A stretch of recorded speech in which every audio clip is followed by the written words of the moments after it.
बहुत समय पहले की बात है। एक राज्य में एक राजा रहता था। एक दिन उसके दरबार में एक मदारी एक बंदर लेकर आया। उसने राजा और सभी दरबारियों को बंदर का करतब दिखाकर प्रसन्न कर दिया। बंदर मदारी का हर हुक्म मानता था। जैसा मदारी बोलता बंदर वैसा ही करता। वह आज्ञाकारी बंदर राजा को भाग गया।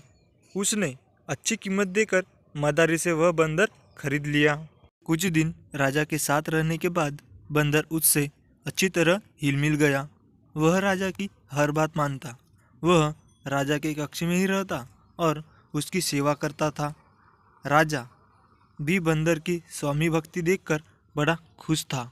वह अपनी सैनिकों और संतरियों से भी अधिक बंदर पर विश्वास करने लगा और उससे महत्व देने लगा।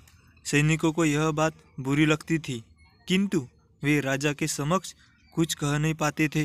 एक दोपहर की बात है। राजा अपने शयन कक्ष में आराम कर रहा था। बंदर पास ही खड़ा पंखा झल रहा था। कुछ देर में राजा गहरे नींद में सो गया। बंदर वही खड़े खड़े पंखा झलता रहा। तभी कहीं से एक मक्खी आई और राजा की छाती पर बैठ गई। बंदर की दृष्टि जब मक्खी पर पड़ी तो उसने पंखा हिलाकर उसे हटाने का प्रयास किया। मक्खी उड़ गई, किंतु कुछ देर पश्चात पुनः वापस आकर राजा की छाती पर बैठ गई। पुनः मक्खी को आया देख बंदर अत्यंत क्रोधित हो गया। उसने आओ देखा ना ताओ और पास ही खड़ी राजा की तलवार उठाकर पूरी शक्ति से मक्खी पर प्रहार कर दिया।